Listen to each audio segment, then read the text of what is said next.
दोस्तों अॼु जीअं सुबुह मूं इहा पोस्ट रखी सवेर त सनम मारवी ऐं संदसि अॻूणे मुड़ुसु या संदसि नओं जेको ज़िंदगी जो सफ़र आहे उन बाबति अॼु लाइव ईंदासूं ऐं लाइव में मूंसां गॾु उनजो अॻूणो हस्बैंड याने हामिद बेहलोल बि हूंदो। उन खां अलावा मुख़्तलिफ़ शयूं डिस्कस असांखे हिन लाइव सेशन में करणियूं आहिनि। ऐं जीअं मूं उहा पोस्ट रखी सुबुह सवेर ऐं वरी उन खां पोइ हिकिड़ो मां वीडियो बयानु ॾिनो ऐं उन खां पोइ ऑनवर्ड हिन महिल ताईं जेका ब्रिगेड आहे हिकिड़ी सोशल मीडिया जी ऐं उन में मेजॉरिटी जेका आहे मुंहिंजे दोस्तनि जी आहे ऐं उन्हनि दोस्तनि जेतोणीकि मूंखे फ़ोन कॉल्स कयूं आहिनि, मूंखे फेसबुक ते इनबॉक्स मैसेजिस कया आहिनि, व्हाट्सअप ते मैसेजिस कया आहिनि ऐं जेको आहे सिम ते मैसेजिस कया आहिनि। यानी जेको उन्हनि जो मूं ते पहुच जो ज़रियो हुयो उहो समूरो उन्हनि इस्तेमालु कयो आहे। ऐं कुझु त जेके जज़्बाती दोस्त आहिनि असांजा उन्हनि त पोस्टूं बि रखी फेसबुक ते टैग कयो आहे ऐं जेतोणीकि सभिनी जेका मुंहिंजा दोस्त आहिनि उहे इंतिहाई मुंहिंजे लाइ क़ाबिल एतिराम आहिनि ऐं हरगिज़ मुंहिंजो इहो कॾहिं बि न मक़सदु रहियो आहे, न वरी मुंहिंजी का अहिड़ी इंटेंशन रही आहे त कंहिं सिंध जी न्याणी खे मां हरू भरू टारगेट कयां, उनजी ज़ात खे टारगेट कयां। मुंहिंजो हिन मामले में ख़ुदा थो ॼाणे त इहा न का नियत हुई, न वरी का नियत अहिड़ी आहे त सनम मारवी जेतोणीकि मूं वीडियो में बि चयो आहे त मुंहिंजी उहा फैमिली फ्रेंड आहे ऐं जेतिरो हू मूंखे वेझे खां सुञाणे तेतिरो ई मां उनखे वेझे खां सुञाणा। बहरहाल जेका बि समूरी संगत आहे ऐं मूंखे ख़ुशी आहे त मुंहिंजे कंहिं बि अमल सां तव्हां सभिनी दोस्तनि ते ख़ासि तौर ते सिंध वासियुनि खे असरु पए थो। मां को इदारो न आहियां, को चैनल न आहियां, न वरी मां का मुशावरत काउंसिल आहे, न वरी मां का तंज़ीम आहियां।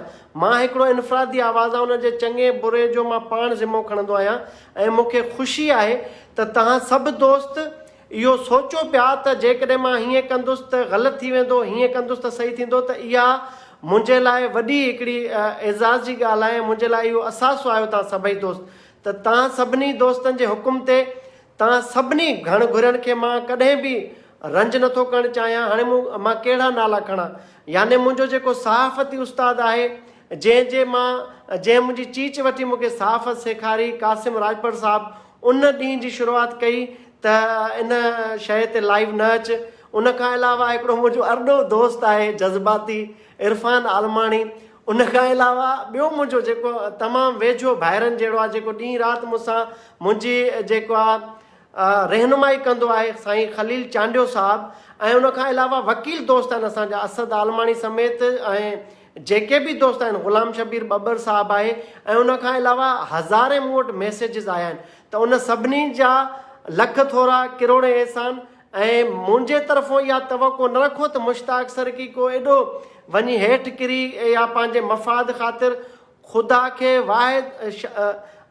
खे मां हाज़िर नाज़िर करे ॼाण ॿुधायां थो त मुंहिंजी का बि अहिड़ी का न मनफ़ी सोच आहे उन शख़्सियत बाबति, न उनजे अॻूणे मुड़ुसु बाबति, न उनजे ॿारनि बाबति, पर मां हिकिड़ो पॉज़िटिविटी सां इहो क़दम खणणु पिए चाहियो ऐं मुस्बत अंदाज़ सां त इन जो हल कीअं कढिजे। पर मां तव्हांखे सभिनी खे ॿुधायां त मुंहिंजी न इहा अप्रोच रही आहे, न मां कॾहिं दोस्तनि खे नाराज़ ऐं रंज करे पंहिंजी ख़बर खे ब्रेक करण में मां मज़ो वरितो आहे। हीअ त चलो सोशल मीडिया जो अकाउंट आहे, मां त जंहिं इदारनि में कमु कयो आहे, वॾे वॾे इदारनि में, उते जेकॾहिं ब्रेकिंग न्यूज़ बि ईंदी, को दोस्त मूंखे ज़ोर भरींदो त मां उहा ब्रेकिंग न्यूज़ बि संगत खे मान ॾेई मां पोइते कंदुमि। माना पंहिंजे प्रोफेशन यानी सहाफ़त सां मां दगा कंदो आहियां संगत में।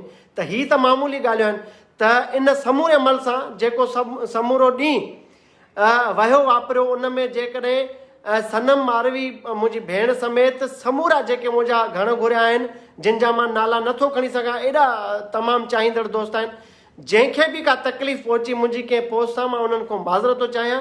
ऐं हाणे हामिद बेहलोल उते मूंसां लाइनअप थियो वेठो आहे, उनजा ॿचिड़ा लाइनअप थिया वेठा आहिनि ऐं हिन जो अॻूणो जेको सोरो आहे अदी सनम मारवी जो, उहो मूंसां लाइनअप थियो वेठो आहे। पर समूरनि खे मां नींदे मां इहो प्रोग्राम नथो कयां ऐं तव्हां ऐं मां सभु गॾिजी दुआ कंदासूं त अलाह साईं जेके हिन जा 3 ॿचिड़ा आहिनि जेके हामिद वटि आहिनि, इन्हनि जो को रस्तो निकिरे, माउ बि उन्हनि सां मिलंदी रहे, उन्हनि जो पीउ बि उन्हनि जी सुठी परवरिश करे ऐं ॿचिड़नि जी तालीम सुठी थिए।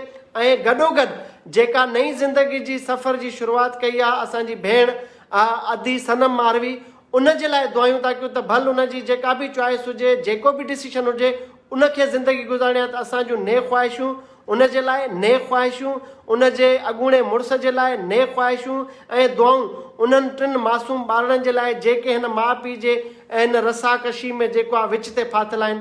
त मां बहैसियत वालिद, मुंहिंजा 2 पुटड़ा आहिनि, त मां उन्हनि जो दर्द कर्ब ऐं मुस्तक़बिल जा जेके चैलेंजिस आहिनि मां उहे महसूसु करे सघां थो। इन जे करे हाणे हिनखे डिस्कस नथा कयूं, इहा ॻाल्हि हिते ख़तमु। ऐं मुश्ताक सरकी यारनि जो यार आहे, मूंखां कॾहिं बि तवको न कयो त एॾा दोस्त जेकॾहिं तव्हां मूंखे ज़ोर भरींदा ऐं उन जे बावजूदि मां अञा जो ज़ाती कूड़ी अञा जो मसइलो ठाहे ऐं मां हिन ते हरू भरू ॻाल्हाईंदुमि त मूंखां इहो कॾहिं न पुॼंदो। ॿी ॻाल्हि त दुनिया में जेका बि सहाफ़त आहे, प्रोफेशनलिज़म में कॾहिं बि जेके बि इहे वॾियूं सेलिब्रिटीज़ आहिनि या वॾा लेजेंड्स आहिनि, उन्हनि जी ज़िंदगी ते झाती पाइण जो राइट सभिनी खे अकॉर्डिंग टू प्रोफेशन हूंदो आहे। पर हिते जेको आहे असांजे मुआशिरे में ॿियो सेंटीमेंट आहे, उन सेंटीमेंट खे नज़र में रखंदे, उन दोस्तनि खे नज़र में रखंदे मां इन तां हथु खयो, मां इन ते प्रोग्राम नथो कयां। ऐं जंहिंजी बि दिलादारी थी बशमूल सनम मारवी जे, मां उन सभिनी खे उन्हनि खां मां माफ़ी थो घुरां। ऐं हीअ मोहबतुनि जा मेला हमेशह क़ाइमु रहिया आहिनि ऐं अॻु बि क़ाइमु रहंदा। इहे पंहिंजा प्यार मोहबत जा मूंखे दोस्ती अज़ीम आहे, मूंखे तव्हां भाइर अज़ीम आहिनि। मां ही ब्रेकिंग न्यूज़ या ही पॉइंट स्कोरिंग या ही थोरो वायरल कमेंट्स ऐं लाइक्स जे चकर ऐं लालच वारो मां माण्हू न आहियां। ऐं जिन दोस्तनि अप्रोच कयो उन सभिनी जा लख थोरा, त तव्हां एतिरो सोचो था, तव्हांजी वॾी महिरबानी।